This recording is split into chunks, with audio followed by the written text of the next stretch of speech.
With just 1,000 euros, banks can create up to 5,000 euros of new money, without printing any banknotes, without moving any gold, and most importantly, without anyone even noticing.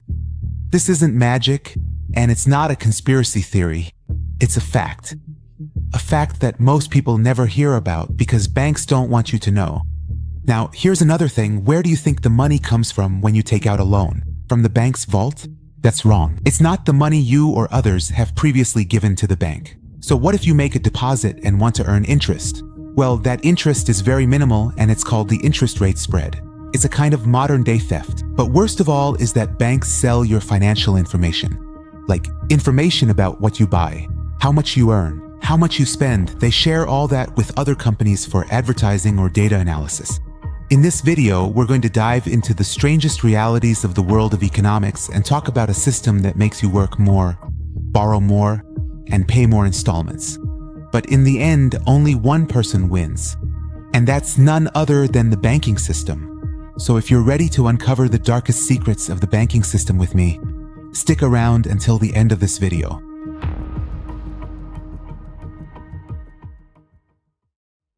Let me start with a simple story. Imagine a smart entrepreneur who owns a small factory that makes clothes. Business is good. He managed to make 1,000 euros in 1 month. Now let's say the factory owner pays all of that 1,000 euros in income as wages to the workers. Like most people, the workers spend part of their money and deposit the rest in the bank.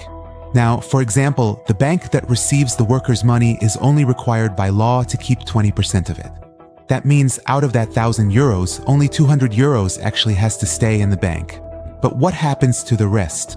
This is where the dark reality comes in. The bank lends out the remaining 800 euros as loans to others. But from here on, things start to get weird.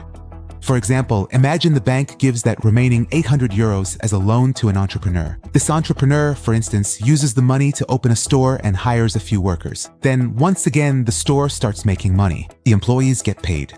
They spend part of their wages, and they save part of it in another bank. For example, now in Bank B. This way, the money goes back into the bank again.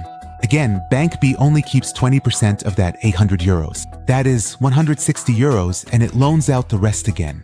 And this cycle keeps repeating.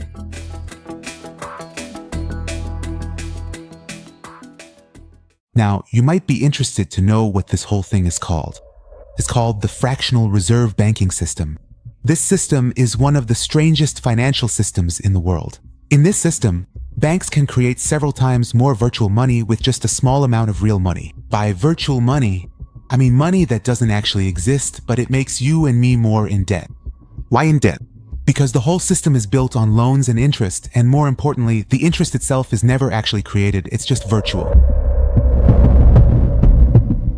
So now you might ask, what's the solution? Someone else has to take out a loan in the system so that money enters the cycle and you can pay your interest. In other words, the whole system needs to keep creating more and more money out of nothing just to stay alive. And along the way, everyone who takes out a loan creates even more debt for the whole society.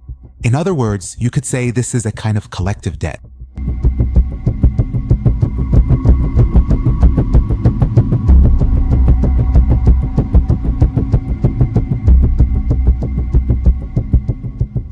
Now, let me talk a bit more about how money is actually created out of nothing. Let me start with an important question.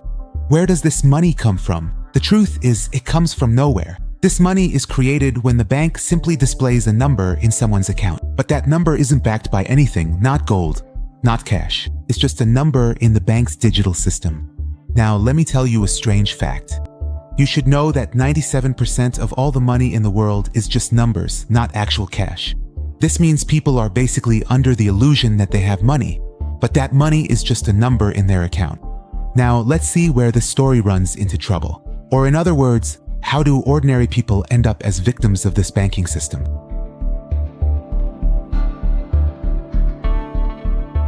So, as I said, banks give people loans with interest, but the money that needs to be created to pay the interest doesn't actually exist beforehand. So someone else has to take out a loan. Someone else has to go into debt so the whole system doesn't collapse. Now, what happens if someone can't pay their installment?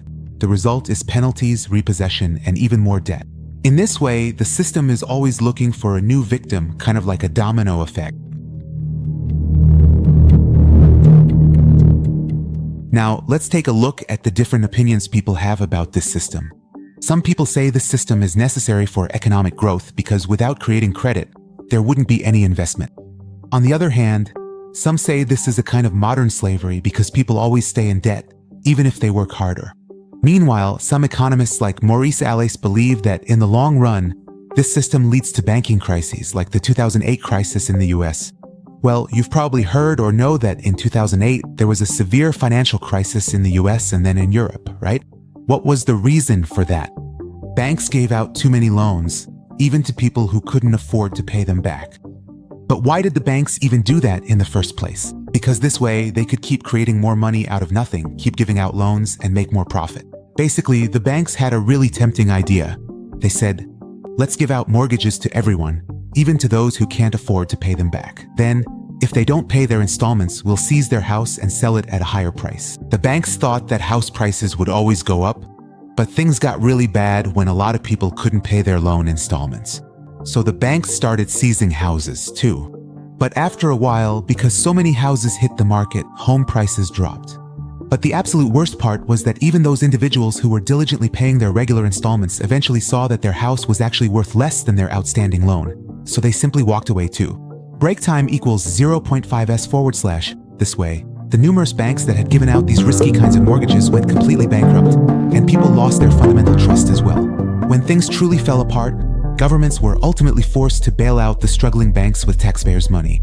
But that wasn't nearly enough, and the US government had to print trillions of additional dollars to help support the banks so the entire financial system wouldn't completely collapse. But this had global consequences. Stock markets crashed all over the world. Unemployment went up. A lot of businesses went bankrupt. As a result, the modern banking system, with virtual money and risky policies, can push the entire global economy to the edge of a cliff. On the other hand, in my opinion, this system, with all its complexities, is like a good-looking monster. It looks attractive on the outside. Yeah, you get a loan, you buy a house, you buy a car, but deep down, it forces you to live under debt for years. I'd like to know your opinion too. Write in the comments. Have you taken out a loan, a bank, and felt stuck in a never-ending cycle? Share your experience.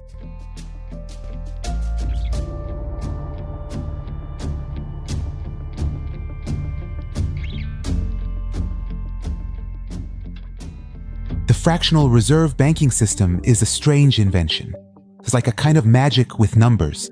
On one hand, it helps economic growth, but on the other hand, it traps ordinary people in a never-ending cycle of debt. When we deposit our money in a bank, by law, the bank becomes the primary owner of that money.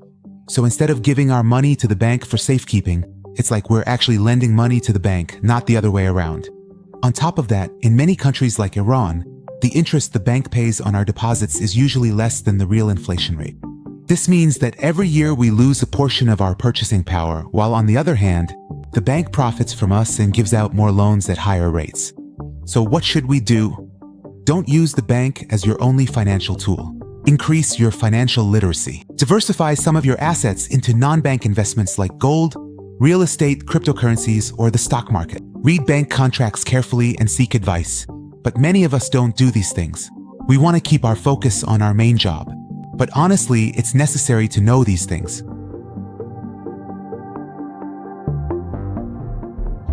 Like I said, I'm waiting for you to share your experiences with me about taking out a loan from the bank.